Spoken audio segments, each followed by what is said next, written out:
En un video anterior, habíamos visto lo que aconteció en la historia antes y después de Cristo, basados en el Evangelio de Tomás, que fue encontrado en 1945 en el Alto Egipto. Este, junto a otros evangelios, no fueron incluidos en la Biblia por su fuerte contenido, han sido calificados como herejía y han sido censurados.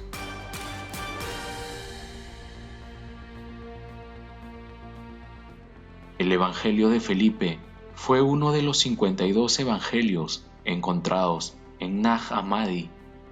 Este evangelio fue escrito entre los años 180 y 250 después de Cristo. Probablemente nunca sabremos si este evangelio es el mismo que relataba el apóstol Felipe, pero por alguna razón lleva el nombre del apóstol.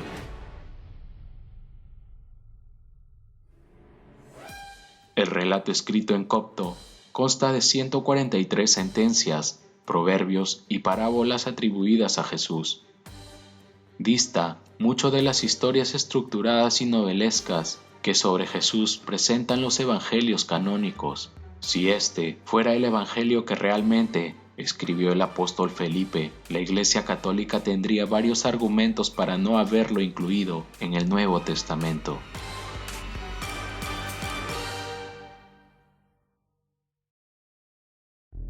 Analizando el contenido del Evangelio, nos damos cuenta del real peligro que podría haber significado para la naciente Iglesia y para la construcción del dogma cristiano.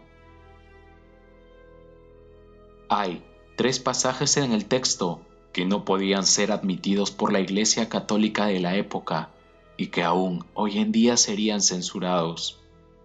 El primer pasaje sugiere una relación amorosa entre Jesús y María Magdalena.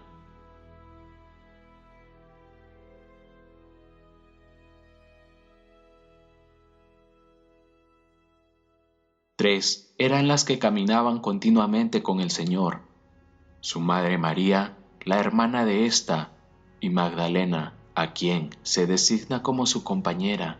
María es en efecto su hermana, su madre y su compañera.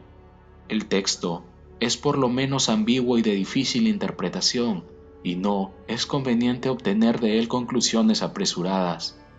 Los términos copto-griego empleados por el autor, jotre y koinonos, es decir, compañera o consorte, valen en los textos de Nag Hammadi, tanto para designar una unión sexual como una espiritual y mística de un gnóstico aún en la tierra con su contrapartida o esposo celeste que le aguarda en el cielo.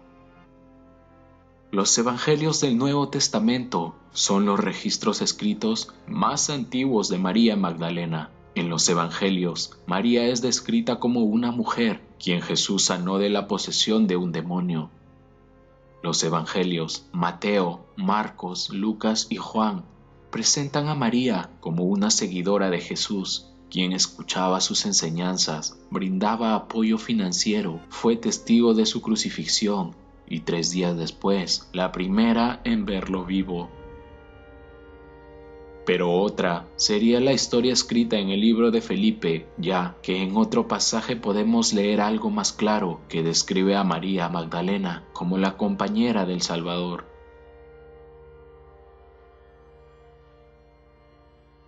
La compañera del Salvador es María Magdalena. El Salvador la amaba más que a todos los discípulos y la besaba frecuentemente en puntos suspensivos.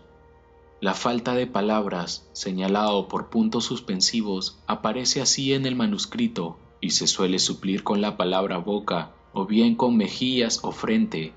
¿Jesús besaba en la boca a María Magdalena? Esto se puede discutir, ya que existe otro texto en Nag Hammadi en el segundo Apocalipsis de Santiago, en donde el hermano del Señor afirma que Jesús le besaba en la boca y le abrazaba diciendo: «Amado mío, he aquí que voy a revelarte aquellas cosas que los cielos no han conocido, como tampoco los arcontes». Esto nos haría suponer que estos 2 textos presentan un amor de clase especial, en nada erótico, y que el beso en la boca es un signo de un ritual de iniciación especial en la sabiduría revelada. El besado es amado especialmente, no por una relación sexual impensable con Santiago, claro, sino por ser el recipiendario de una revelación especial. Por tanto, el beso en la boca de Jesús a María Magdalena solo significaría en este evangelio gnóstico que ésta ha sido iniciada en un acto especial que le confiere la sabiduría gnóstica. Sin embargo, ¿por qué se resaltan en estos evangelios apócrifos los celos que sentían los apóstoles por María Magdalena? En un pasaje de este evangelio, Jesús les pregunta a sus apóstoles: ¿por qué no os amo a vosotros como a ella?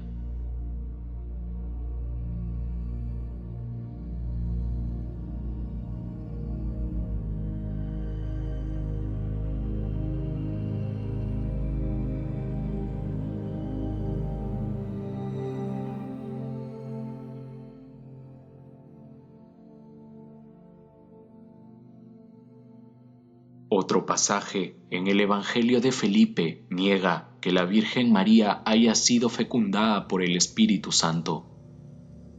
Algunos dicen que María ha concebido por obra del Espíritu Santo. Estos se equivocan, no saben lo que dicen. ¿Cuándo jamás ha concebido de mujer una mujer? María es la Virgen a quien ninguna potencia ha manchado. Ella es una gran anatema para los judíos, que son los apóstoles y los apostólicos, esta Virgen que ninguna potencia ha violado, mientras que las potencias se contaminaron. Analizando este escrito notamos que Felipe se refiere a que María es en sí el Espíritu Santo, diciendo que jamás ha concebido de mujer una mujer. Esto también quiere decir que Felipe pensaba que el Espíritu Santo es de género femenino. Según plantea Felipe, María tenía que ser de la misma naturaleza que el Espíritu Santo para que Jesús no sea considerado hijo del adulterio, ya que toda relación sexual entre seres no semejantes entre sí es considerado adulterio. El término semidios se usa para describir las figuras mitológicas que nacen del fruto de la unión sexual entre un dios y un mortal. Vista la definición de semidios y comparada con las explicaciones que ha dado la Iglesia acerca del nacimiento de Jesús, debemos de colegir que siendo el Hijo de Dios Padre y de una simple sierva llamada María, entonces deberíamos considerarlo un semidios y no un Dios. Pero como no cabe ninguna duda para los cristianos de que Jesús es Dios y eterno, esto deja una concluyente afirmación de que María también es Dios. María es la parte femenina del Espíritu Santo.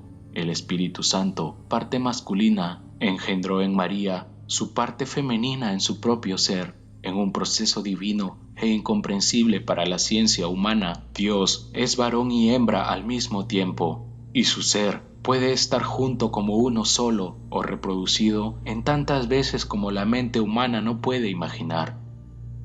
El Padre, la Madre y el Hijo son una misma persona, y las tres entidades tuvieron cuerpo aquel mismo día, proviniendo los tres de un mismo cuerpo, o mejor dicho, de un mismo Espíritu, el Espíritu Santo de Dios.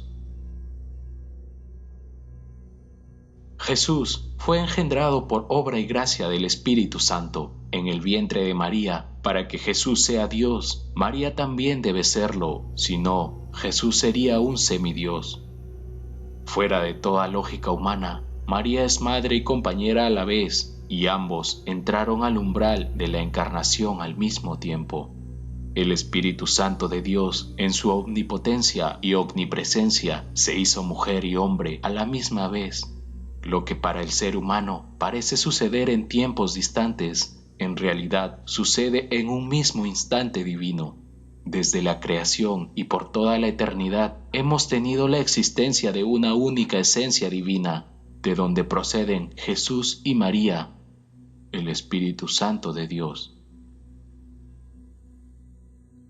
La Virgen María engendró al ser que la creó a ella. Dio el ser al ser creador, encerró en su seno al inmenso e infinito, encerró en sus entrañas a quien no cabe en todo el mundo, sostuvo en sus brazos al que todo lo sustenta, ejerció vigilancia sobre el que todo lo ve, tuvo a su cuidado al ser que cuida de todos, tocó los confines de quien no tiene fin.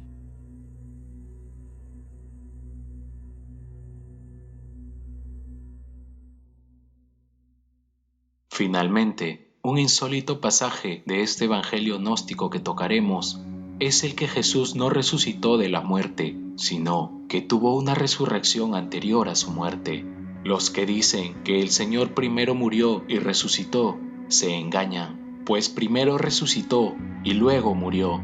Si uno no consigue primero la resurrección, no morirá, tan verdad como que Dios vive, éste morirá.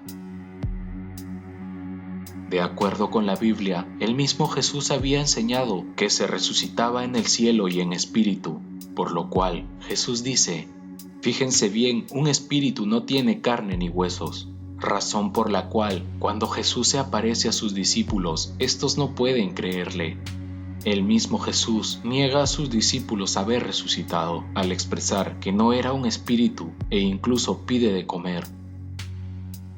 Si analizamos los hechos de la crucifixión, comprobaremos que tampoco se cumplieron los requisitos mínimos para su efectiva muerte. Solo permaneció 6 horas crucificado, no días, que era lo habitual. Gritó con fuerza, lo cual indicaba no tener compromiso cardiorrespiratorio. La expresión expirar no indica morir, más bien indica desmayo.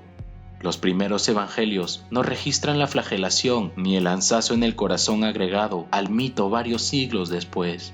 Las dudas del mismo Pilato de la prematura muerte, la urgencia de José de Arimatea para retirarlo, no era costumbre romana entregar el cuerpo inmediatamente.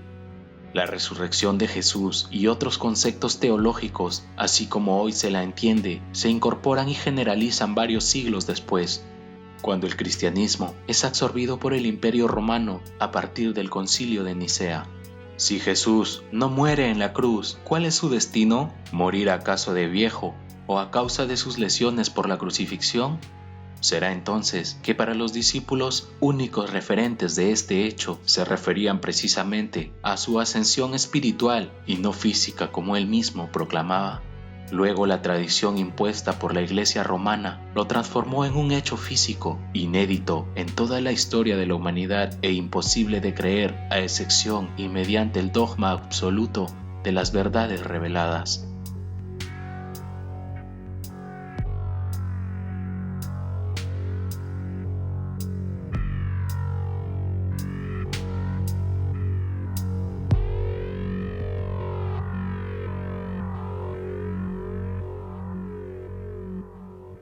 Las penumbras del tiempo transcurrido, las pasiones y la falta de información histórica fidedignas hacen imposible afirmar o negar ninguna de las posibilidades descritas, lo cual no es imposible, pero sí probable.